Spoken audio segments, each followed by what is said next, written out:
Estas semanas, como ya sabemos, estamos estudiando los encuentros que Jesús tuvo con diferentes personajes en la Biblia, encuentros que cambiaron sus vidas, ¿no? La semana pasada hablamos de este encuentro, hagamos un pequeño resumen de este encuentro que tuvo Jesús en la casa de Marta y María, hermanas de Lázaro, aunque en este texto no aparecía Lázaro, pero es un encuentro tremendo y trascendental. Vamos a pasar a la lámina, Leo, ¿no? Porque, una más, porque en este encuentro encontramos que una de las hermanas, María, cuando Jesús le visita, se había sentado, ¿no es cierto?, ahí a los pies del Señor y a escuchar su palabra, ¿no? Entonces hubo un momento de mucha serenidad, tranquilidad. Imagínense ustedes este cuadro tan tremendo de estar tan próximos al Señor, de poder sentarnos a sus pies y escuchar esas palabras de vida eterna que solamente Él era capaz de transmitir. Entonces era un cuadro muy sereno, pero que de pronto cambiamos, fue irrumpido, ¿no?, o interrumpido por el afán de la hermana de Marta, que Marta estaba tan perturbada por todos sus quehaceres, que le dice el Señor: no te da cuidado que mi hermana me deje servir sola, dile pues que me ayude, ¿no? Entonces, de pronto esa escena, repito, tan serena, tan tranquila, tan sosegada, es interrumpida por esa irrupción violenta de Marta que está hasta aquí de trabajos y quehaceres, y le parece impropio no solamente que su hermana se sienta a los pies de Jesús, sino que aún Jesús consienta eso, ¿sí? Pasamos otra lámina, y entonces aquí viene la autoridad de Jesús, que indica que el problema no está en María y sus ansias de escuchar la palabra, sino el problema está en Marta. Entonces el Señor le dijo: Marta, Marta, afanada y turbada estás con muchas cosas. Decíamos que otras versiones nos dicen: estás ajetreada y te complicas innecesariamente la vida, cuando con cualquier cosita bastaría.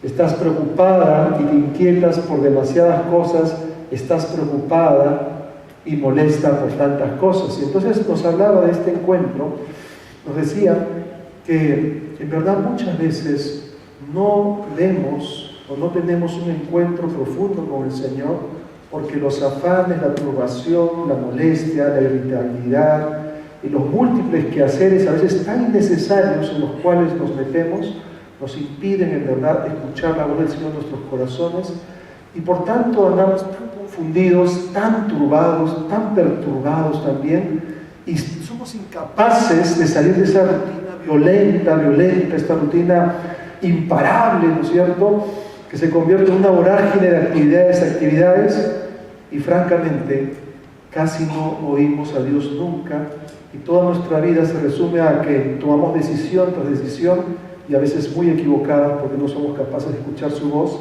porque el afán y la turbación dominan nuestro interior, ¿sí? Entonces, este encuentro de Jesús en casa de María, yo creo que dejó una marca en Marta que le hizo darse cuenta que la vida era mucho más que simplemente andar afanado, preocupado. La vida también consiste, y sobre todo en primer lugar, de hacer un alto, de sentarse a los pies de Jesús, de escucharle y dejar que guíe nuestros corazones. Entonces, a partir de ahí pasamos, ¿no? Pasamos. Hoy día vamos a ver el encuentro de Jesús con tres hombres, probablemente eran jóvenes, no sabemos, pero bueno, 3 hombres, vamos a generalizar de esa forma, que tuvieron un encuentro con Jesús, y no sabemos muy bien cuál habrá sido el final. Pareciera que no fue tan auspicioso. Ojalá que eso hubiese cambiado o haya sido cambiado, pero en fin, vamos a ver este encuentro de Jesús con 3 personajes. Le hemos llamado los tres aspirantes a discípulos, ¿sí? Dice así el texto bíblico, miren, Lucas 9, 57 en adelante, dice así: mientras ellos iban por el camino, uno le dijo: te seguiré a donde quiera que vayas. Las zorras tienen madrigueras, o sea, cuevas, y las aves del cielo nidos, le dijo Jesús, pero el Hijo del Hombre no tiene dónde recostar la cabeza. Versículo 59. A otro le dijo, ven tras mí. Pero él contestó, Señor, permíteme que vaya primero a enterrar a mi padre. Deja que los muertos entierren a sus muertos, le respondió Jesús, pero tú ve y anuncia por todas partes el reino de los cielos. También otro dijo, te seguiré, Señor, pero primero permíteme despedirme de los de mi casa. Pero Jesús le dijo, nadie que les puede poner sus manos en el arado mientras es digno de mí o es apto para el reino de los cielos. ¿Sí? Vamos a meditar entonces en cada uno de estos puntos que nos señala aquí el Evangelio de Lucas. La verdad es que este texto bíblico lo he leído tantas veces y lo he meditado tantas veces porque es un texto muy fuerte, ¿no es cierto? Es muy fuerte. Aquí pareciera que Jesús está siendo muy intransigente con las peticiones de cada una de estas personas. Y la verdad que la mayoría, por ejemplo, de los comentaristas bíblicos insisten mucho en explicarnos en qué consiste cada una de estas peticiones de los aspirantes a discípulos y a veces ocupan muy poco lugar en lo que son las respuestas de Jesús. La respuesta de Jesús. Muy bien, permítanme primero hacer una introducción. Todos sabemos que la salvación es gratuita, ¿no es cierto? La salvación es completamente gratuita. Nadie tiene que pagar nada por su salvación.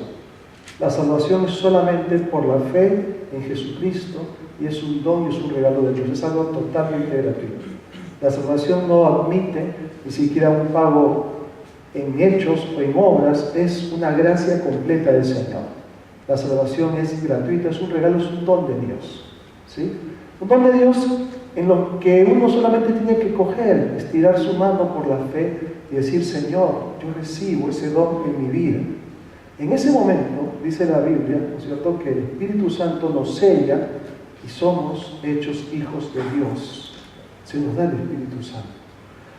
Pero esa salvación que es gratuita no significa que sea barata. Esa salvación gratuita ha costado la vida de Jesús. Ha costado su sangre, ha costado el que Él le entregase su vida y la diera hasta la muerte, y muerte de cruz. Entonces, es gratuita para mí porque es un regalo, pero es un regalo costoso, que a Jesucristo le costó su vida, morir en la cruz del Calvario. Una vez que yo recibo esa salvación gratuita, viene el camino del seguimiento, porque no se trata de decir, yo quiero la salvación y entonces gracias y me olvido de ti. No. Realmente la salvación implica que yo debo de dar un segundo paso. Ya no para ser salvo, porque soy salvo. Un segundo paso que implica el seguimiento, convertirme en un discípulo o un seguidor de Jesús. Pero esta segunda fase, que ya no tiene que ver con la salvación, sí tiene un costo personal para cada uno de nosotros. O sea, el que quiera convertirse en un verdadero discípulo de Jesús ha de pagar un costo. Por eso muchos llaman a esto el costo del discipulado. El costo del discipulado. Y aquí lo que vemos es justamente esto aquí, porque Jesús está caminando con sus discípulos, está por el camino. Y como hemos dicho, de pronto vienen 3 aspirantes a ser discípulos. ¿Sí? Y la verdad que Jesús es muy honesto. Jesús es muy honesto. Jesús nunca nos va a invitar a seguirle con mentiras. Jesús está diciendo aquí, tú quieres ser un seguidor mío, pues eso implica un costo. Un costo. Por eso que el día de hoy yo quiero que si nos llamamos cristianos o discípulos o seguidores de Cristo, en verdad examinemos cuáles son nuestras motivaciones para haber seguido al Señor o estar siguiéndole. Nuestras profundas motivaciones. Que además también examinemos en este seguimiento cuáles son nuestras prioridades o cuál es nuestra prioridad en este seguimiento. El primer candidato es un voluntario. Se ofrece. Le dice al Señor, Señor, te seguiré, dice, a donde quiera que vayas. Te seguiré a donde quiera que vayas. ¿Sí?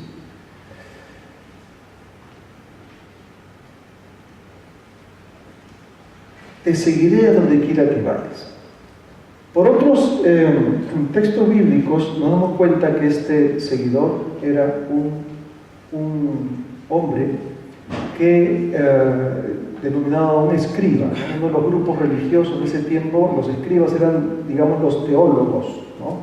Teólogos ordenados que conocían muy bien la Torá o la ley judía. Era un estudioso, un intérprete para transmitir la ley de Dios, ¿sí? Entonces, este hombre, con un enorme bagaje teológico, está impactado por Jesús, por Jesús, que no tiene una educación formal como él es un teólogo, un intérprete, un estudioso de la ley, y entonces se ofrece como discípulo.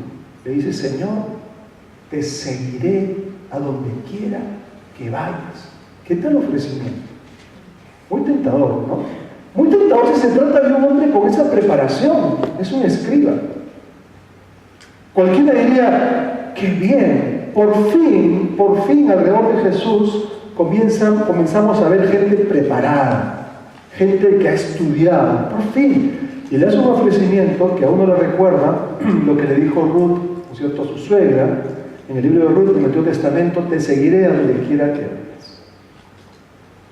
Tu pueblo será mi pueblo, tu Dios será mi Dios.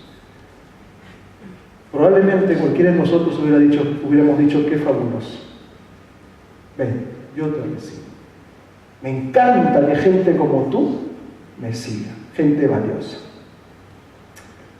Pero Jesús es honesto. Jesús es honesto y Jesús mira el corazón. Y Jesús le dice, las zorras tienen guaridas y las aves nidos, pero el Hijo del Hombre, decide, no tiene dónde recostar su cabeza. Vamos a pasarla. Yo diría, en primer lugar, que el costo de discipulado, en primer lugar, implica esto de aquí, ¿no? Que en la respuesta de Jesús, que es capaz de ver los corazones, está siendo muy honesto con él y le dice, si tú quieres ser mi discípulo, tú tienes que renunciar a tus ambiciones materiales. Porque si quieres ser mi discípulo, probablemente habrá momentos en que ni siquiera tendrás un lugar para dormir. No tendrás una casa propia. No tendrás un trabajo que te retribuya tu esfuerzo.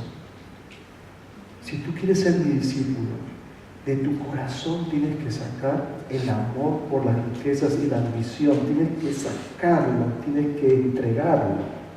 ¿Sí? Y además debes aceptar la posibilidad de perder los bienes materiales que posiblemente te hayan costado mucho esfuerzo ganarlos. Miren, ¿qué tal la exigencia del Señor? Probablemente tú estás cautivado y piensas que debido a la gran fama que tengo y a los milagros que yo hago y al entusiasmo que se despliega en la multitud de las personas por mi ministerio, te puede venir algo material muy grande para ti. No, dice el Señor. Ahora, es muy interesante porque cuando uno va estudiando el ministerio de Jesús y su recorrido que hace, ¿no es cierto?, por las diferentes zonas de Palestina, o va por cada lugar, en cada parte, o en diversos territorios, el Señor es prácticamente echado y rechazado. Tengo aquí una serie de textos bíblicos, no los voy a leer, cada uno de ellos, los voy a citar. Encontramos que el Señor es rechazado en Judea, Juan 5:18. El Señor es expulsado de Galilea, Juan 6:66. En Gadara le ruegan que se vaya al desierto, eso está en Mateo 8:34. Cuando llega a un poblado de Samaria, los samaritanos le niegan el hospedaje. Lucas 9:53. Y en fin, dice el Evangelio de San Juan, a los suyos vino, pero los suyos no le recibieron. O sea, su pueblo no le recibió. Entonces, Jesús, que es capaz de leer los corazones, se da cuenta que este hombre, escriba, estudioso, teólogo, una persona a lo mejor importante dentro de su círculo, no debía ignorar lo esencial. Esto es, que el seguimiento de Jesús podía costarle perder todo. Es tremendo. Ahora, yo cuando me pongo en esta situación, yo me pregunto, ¿no es cierto? Digo, ¿cuáles son las razones por las cuales hoy la gente se hace cristiana? Hace muchos años atrás la gente se hacía cristiana porque anhelaba el perdón de sus pecados, la limpieza, porque quería deshacerse de sus culpas y quería empezar una vida nueva, una vida transformada. No le importaba tanto ser rico, ser pobre, sino ser un nuevo hombre. Pero hace algunos años se va predicando por ahí un evangelio que invita a las personas a hacerse cristianas por lo que van a obtener. O sea, tú da para que luego recibas más. Da ofrenda para que Dios te da, te dé 10 veces más. Claro que sí, Dios puede bendecirme. Pero, ¿cuál es la motivación? La motivación llega a ser una motivación netamente materialista. Entonces tenemos a mucha gente siguiendo a Jesús aparentemente, pero por lo que puede obtener materialmente de Él. Y cuando esto no ocurre, entonces hay una desilusión y una decepción. Porque cuando en verdad uno es seguidor de Jesús, puede ser que haya momentos de mucha necesidad, aún siendo seguidor de Jesús. Lo que el Señor le está diciendo a este hombre es: tú quieres ser mi discípulo, pero calcula el costo de edificar la torre, como él diría en otras sus enseñanzas. Cuando uno quiere edificar un edificio, uno tiene que calcular los costos. No puedes tú edificar y quedarte a la mitad, ¿cierto? Entonces, si tú quieres seguirme, tú tienes que calcular bien. O sea, tú estás dispuesto a perder tu casa, tus bienes, tus posesiones, por mí. ¿Estarías dispuesto a ir por los caminos y no tener a dónde dormir? ¿Estarías dispuesto a que te echen de tu pueblo, de tu ciudad, de tu país y vivir como un expatriado? ¿Estarías dispuesto a eso? Ese es el llamamiento. En este país hay muchísima gente que por causa de ser discípulos de Jesús padecieron y vivieron todo esto. Tuvieron que morir expatriados, nunca más pudieron volver a su nación y a su país. Porque entendieron lo que era el discipulado, entendieron lo que era el seguimiento, y eso es lo que lo hace grande, no la comodidad ni la tranquilidad. Hay quienes quieren ser soldados por el uniforme, ¿no? Hay quienes quieren ser soldados por el uniforme, por el desfile, por los ejercicios, para recibir medallas, aplausos, honores, pero se olvida que uno es soldado para ir a la guerra, para ir a la guerra. Entonces unos quieren ser cristianos para recibir todas estas cosas, pero se olvidan que uno es cristiano para ser un seguidor de Jesucristo. Y como dijo el Señor, si como el árbol verde hacen todas estas cosas, ¿qué no harán con nosotros?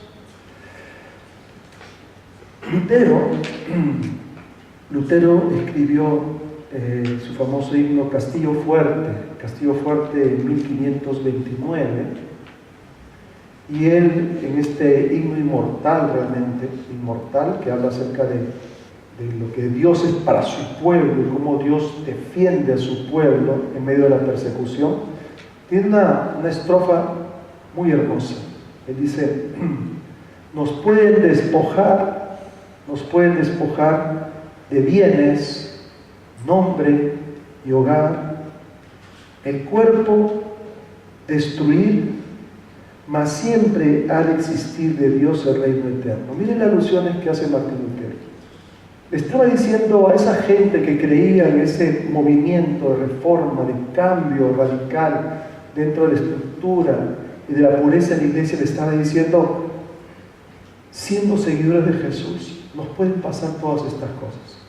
Podemos perder nuestros bienes, podemos perder nuestro nombre, podemos perder nuestro hogar, aún el cuerpo lo pueden destruir, pero jamás podrán destruir el reino de Dios que es eterno, que es eterno. ¿Qué te hace seguidor de Jesús? ¿Has considerado esto? Este es parte de ese costo del discipulado. Calculemos bien el costo al edificar la torre. En segundo lugar, viene otro seguidor o aspirante a seguidor. ¿Sí? Este ya no es un voluntario, ya no es un entusiasta voluntario. Este es uno que estaba por ahí también, ¿no? Entusiasmado sí por Jesús, pero un poco más retraído. Ya no se ofrece como voluntario y el Señor le dice, tú, ven y sigue. Yo. O sea, es el Señor el que le llama. Y entonces le dice, yo te seguiré, pero espera un poquito. Deja que primero yo vaya y entierre a mi Padre. Una razón muy coherente, ¿no? Yo te voy a seguir, pero espérame un poquito. O un pocote, no sabemos. No sabemos en qué situación estaría su padre, no lo sabemos. Y Jesús le dice, parece duro también, deja que los muertos entierren a sus muertos. Entonces, yo creo que esto implica, la respuesta de Jesús,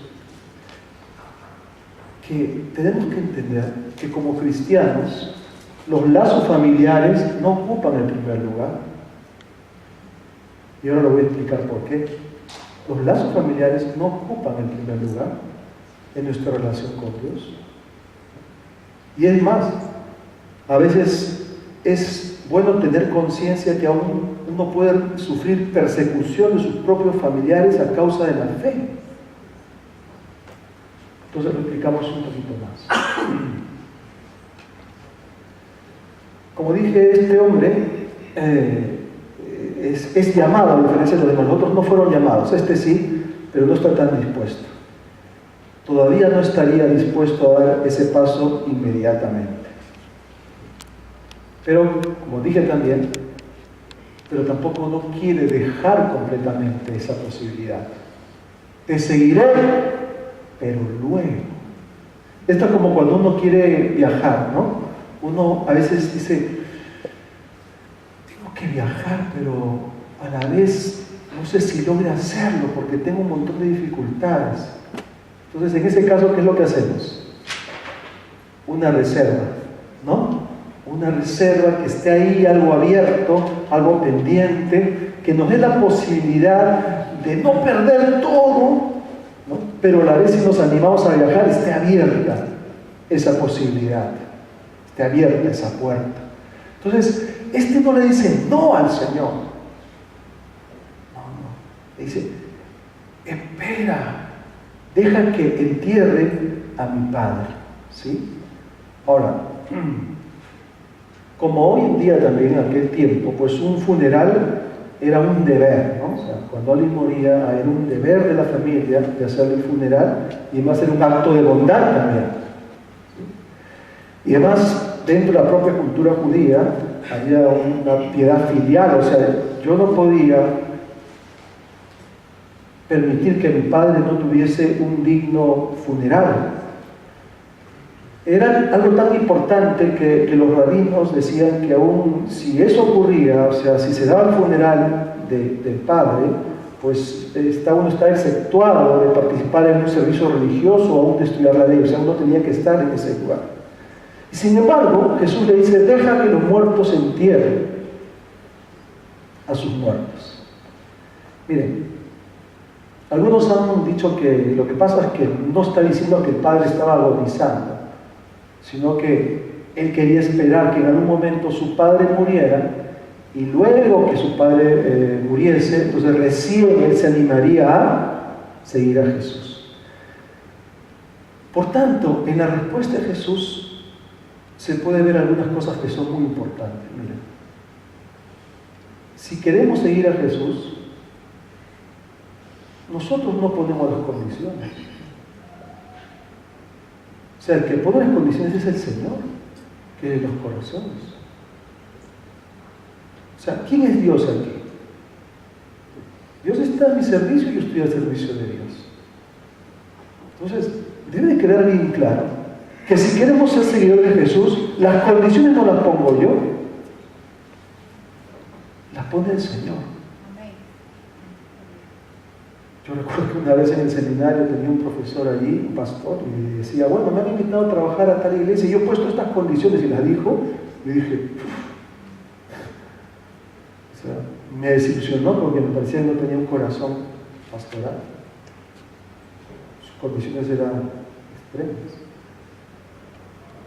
Y entonces, el Señor pone las condiciones. Tú no le pones condiciones a Dios, Él pone las condiciones, y las condiciones son estas de aquí. O sea, si tú quieres seguirme, tu familia no puede estar por encima de mí.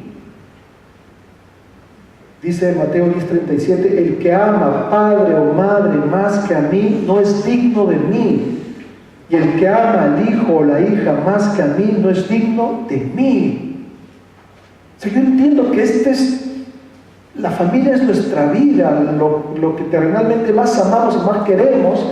Y a veces esto se endiosa y se idolatra en nuestros corazones y ocupan el lugar de Dios y ellos son primero. Escuchaba esta semana una mujer por la radio que decía, ¿cuál es la causa que tantos jóvenes abandonen la iglesia? Y una de las causas decía esta, es que claro, es que para nosotros ellos fueron en muchos sentidos más importantes que Dios. Los idolatramos, los endiosamos, y entonces ya no nos importan las cosas del Señor. Esto, hermano, yo sé que es bien delicado, pero está en la Biblia. Es decir, ¿dónde está tu devoción? ¿A quién amas más tú? ¿A quién amo más yo? ¿A Dios o a mi familia?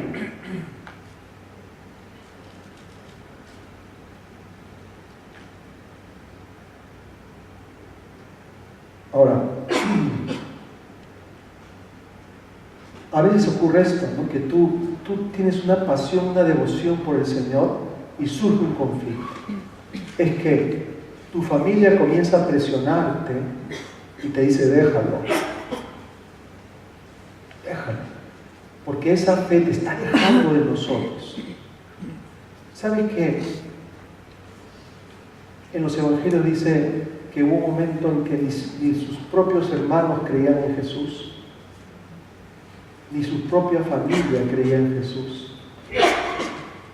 ¿Sabes que hay un texto en la Biblia que dice que los enemigos del hombre serán los de su propia casa? Es decir, puede haber circunstancias, situaciones, no propiciadas por ti, porque somos llamados a amarles, a quererles, a estimarles, a honrarles, ¿me comprenden? No propiciadas por ti, jamás. Debe ser por razón de una falta, un pecado, jamás. Sino son situaciones en las cuales tú deseas seguir al Señor, deseas amarle, buscarle, estar cerca de Él, pero a la familia no le gusta eso, no lo admiten, no lo quieren. Entonces crea una tensión interior. ¿Qué harás? ¿Qué haces en ese momento? ¿Qué hay en tu corazón? ¿Quién está primero? Entonces, este hombre tenía un problema que Jesús detectó, que lee los corazones.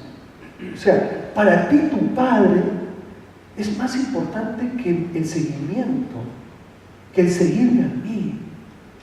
Seguro entonces que en algún momento, a lo mejor si te confío una gran responsabilidad, la dejarás de lado porque tienes otra prioridad, otra persona está antes este tipo de predicación es lo que hizo que los primeros cristianos fuesen servidores fervientes del Señor y personas muy comprometidas que aún podían enfrentar la muerte por causa de su fe. Ahora todo es tan plácido para muchos y tan fácil. Hay lugares donde está de moda ser seguidor de Jesús. Y entonces la calidad de seguidores es pobre.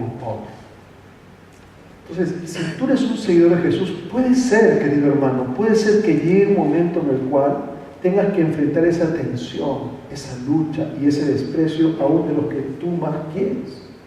Entonces yo te pregunto, ¿estás dispuesto a sufrir el rechazo de tu propia familia por seguir a Cristo? ¿Estás dispuesto a sufrir el rechazo de tus familiares por anunciar el reino de Dios? Todos aquellos que son un ejemplo para nosotros de amor al Señor y de entrega y de misión y de sacrificio, yo quiero decirte una cosa, han hecho este tipo de sacrificios por amor del Señor. Han dejado en segundo lugar vínculos y relaciones familiares por amor del Señor. Y entonces, este es un costo que tenemos que sopesar. Ahora, el tercer personaje es también un aspirante, ¿no? Y este otra vez se ofrece, ¿no? Se ofrece a seguir al Señor, aquí, y le dice exactamente, te seguiré, Señor, pero déjame que me despida primero de los que están en mi casa. Este va en la línea del segundo, se parece la situación. Déjame que me despida primero de los que están en mi casa. Jesús le dijo, ninguno que poniendo su mano en el arado mira hacia atrás es digno de mí. Entonces, repito, para mí este se parece al otro. O sea, está atrapado por sus lazos familiares. No puede dejarlo para anunciar el reino, está atrapado. Pero lo que le dice Jesús es tremendo, porque yo lo entiendo así. Dice, si tú has tomado la decisión de seguir a Jesús, si has tomado la decisión de renunciar a tus ambiciones materiales y aún estás dispuesto a perderlas por amor de Él, si tú has renunciado a tener como prioridad tus afectos familiares y aún estás dispuesto a sufrir persecución de parte de ellos, tienes que hacer una cosa para que esas decisiones no se estropeen. Vive sin lamentarlo. O sea, si ya te embarcaste, si ya estás hacia adelante, si ya tomaste la decisión de seguir al Señor y eso te está costando y eso te está llevando a cierto sufrimiento, padecimiento, pero si ya lo tomaste, si ya tomaste el arado, ¿no es cierto?, el instrumento de agricultura, si ya tomaste el arado, por favor, no hagas esto, porque no se puede arar un surco recto volteando la cabeza, no se puede. O sea, te va a ir mal y te va a ir peor. Y eso es lo que muchas veces hemos visto. Gente que ha decidido asumir el costo discipulado, pero ya en el camino, ante las situaciones difíciles, voltean y dicen, pero creo que mejor estaba en la situación anterior. Creo que mejor voy a volver. Y entonces su camino se hace totalmente torcido. Ya no estás en el camino que Dios ha trazado para ti. Te sales del camino. Como decía Agustín, corres bien, pero en el camino equivocado. Te sales de la voluntad de Dios. Y te puede ocurrir, como la mujer de Lot, ¿no es cierto?, escapando de Sodoma y Gomorra, escapando del fuego, del azufre, la lluvia de fuego y azufre, escapando, hace lo que no debería de hacer. Se lamenta de dejar esa vida y voltea y se convierte en una estatua de sal. En el libro de Hebreos dice, nosotros no somos de los que retroceden para perdición, sino los que perseveran para preservación del alma. Entonces, si ya has decidido seguir a Cristo, sigue adelante, mirando al frente, mirando hacia el Señor. Como decía Pablo, olvida lo que está atrás y extiéndete a lo que está adelante. Ya no vivas atrapado por tu pasado, si fue bueno, si fue feo. Ya no vivas atrapado por el pasado. El pasado quedó atrás. Tú has cogido el arado y sigue adelante, sigue adelante. Si ya el Señor te perdonó, el Señor te limpió, has empezado una nueva vida, ya no vale la pena lamentarse. Como diríamos, tienes que quemar tus barcos. Como tantos momentos en la historia universal, ¿no es cierto? Para evitar la tentación de volver atrás, quemamos los barcos entonces, y ahora solamente miro adelante. Y esto es el discipulado. O sea, no es un camino de flores, es un camino donde habrá la tentación, a veces sí, como hicieron los tristes, ¿no?, y célebres israelitas en el desierto, es decir, estamos en el desierto. Ojalá estuviéramos en Egipto, porque ya teníamos carne. Pero aquí no tenemos nada de eso. Y dice la palabra, en su corazón se volvieron atrás. No sigas hacia Jesucristo. No sigas lamentando haber dejado algo valioso en tu vida pasada. No sigas lamentando cierta comodidad. Síguelo con fidelidad, sabiendo que vas en la dirección correcta y que el Señor va contigo, poniendo las manos en el arado. Pablo, con esto voy acabando, Pablo decía en Filipenses, cuando él va dando su testimonio, Pablo decía que él por amor de Cristo lo había perdido todo. ¿Recuerdan? ¿No? Filipenses 3. Dice, y lo tengo por basura. Todo lo que he perdido, que era tan valioso para el mundo, y que me lo han quitado, que me lo han arrebatado, y me han dejado sin nada. Todo eso, comparado a mi Cristo, que sí lo tengo conmigo, es basura. Dice que en el original la palabra es más fuerte, dice es excremento. Nada, por más valioso que lo veamos, se puede comparar el valor de Cristo. Dice, lo he perdido todo y lo tengo por basura para andar en Cristo. Dice, no me lamento. Dice, aún hoy lo tengo por basura. No me lamento. Podríamos decir que Pablo diría, lo volvería a hacer. Tan precioso es mi Cristo para mí, que volvería a perder 1 y 1000 veces lo que he perdido con tal de ganarlo a Él. Este es el costo del discipulado. O sea, pierdo para ganar. Pierdo lo que a los ojos del mundo puede ser muy valioso, pero que es temporal y pasajero. Pero gano lo que no se puede perder nunca, que es eterno, que es Jesucristo. Lo gano en mi vida, en mi corazón, en la lealtad y la fidelidad que yo le puedo dar. Entonces, hermano, dije, ¿por qué causas sigues a Cristo? ¿Cuáles son tus motivaciones? Si son materiales, no son las correctas. ¿Cuál es tu prioridad en la vida, en tu vida, para seguir a Cristo? ¿Está el Señor en verdad primero, por encima de todo? ¿Y eres capaz de tomar decisiones que plasmen eso en la realidad, en tu realidad? Cristo es preeminente, Cristo está por encima de todo. Seamos discípulos de Él. No en la línea de estos que fueron aspirantes, sino en la línea de los que le siguieron. Un poco incultos, un tanto pobres, llenos de defectos, pero una cosa les diferenciaba a los demás. Y Pedro se lo dijo al Señor, le dijo, por ti lo hemos dejado todo.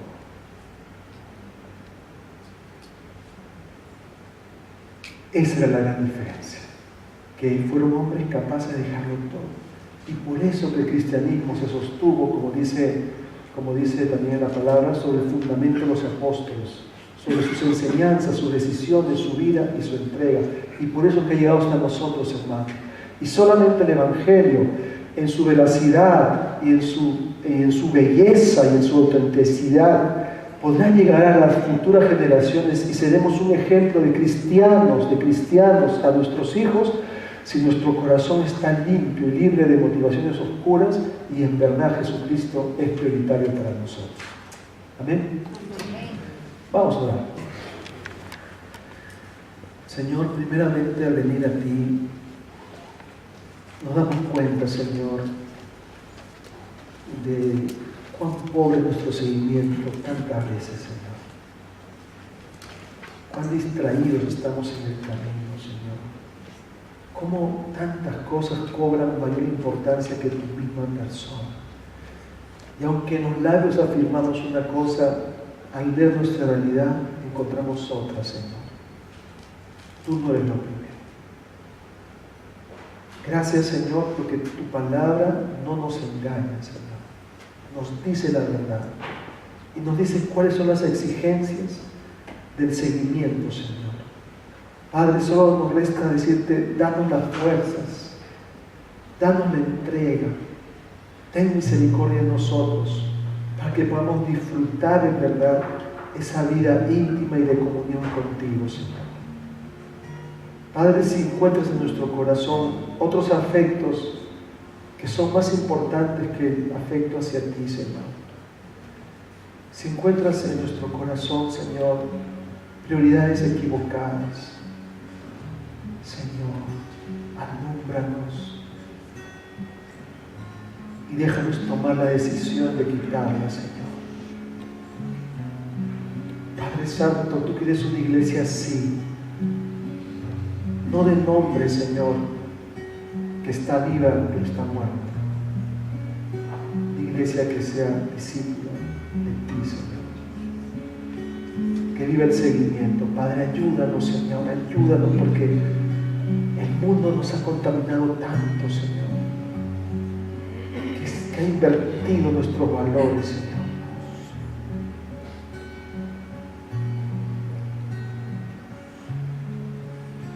Si tú en esta mañana quieres empezar una nueva vida con Jesús, yo te invito a hacer una oración en la que le digas eso al Señor. Necesito una vida nueva, una vida de perdón y de reconciliación. Dice la Biblia que si confesamos nuestros pecados, eres fiel y justo para perdonarnos y limpiarnos de toda maldad.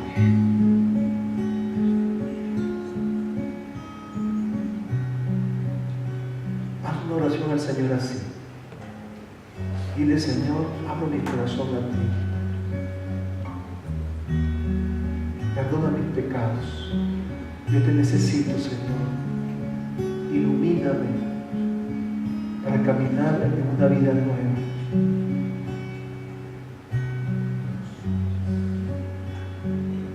Si aquí entre ustedes, hermanos, hay algunos que no han estado caminando con fidelidad a Dios, yo te invito a ti que hoy día tú retornes a ese camino de lealtad al Señor, de entrega completa al Señor. Si esto está en tu corazón, yo te voy a invitar que te pongas de pie, porque quiero orar por ti desde aquí. Te pongas de pie y me permitas orar por ti. Dios te bendiga.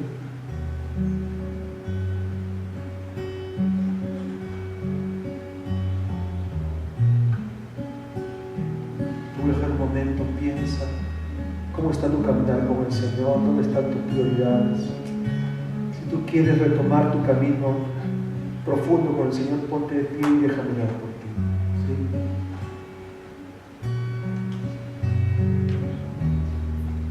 Amén. ¿Quién más se pone de pie y dice, Señor, aquí estoy? Queremos orar, solamente orar por ti y reafirmar esa decisión.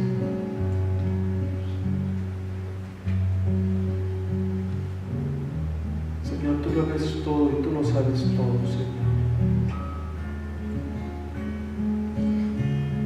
Padre bendito, Señor. Tu gracia y tu misericordia es eterna hasta los cielos, Señor. Vuélvenos a llamar, Señor. Invítanos a estar contigo. Quizás tú nunca has tomado una decisión de seguir a Jesús. Yo te invito a que le hagas hoy también, te pongas de pie. Que digas, Señor, yo te voy a seguir. También quisiera dar por ti, si hay alguien aquí así. Este es un momento de decisión, por eso lo estoy prolongando. Creo que necesitamos ser retados y desafiados. Ponte de pie si en tu corazón tienes esto aquí. Déjame dar por ti. Dios te bendiga.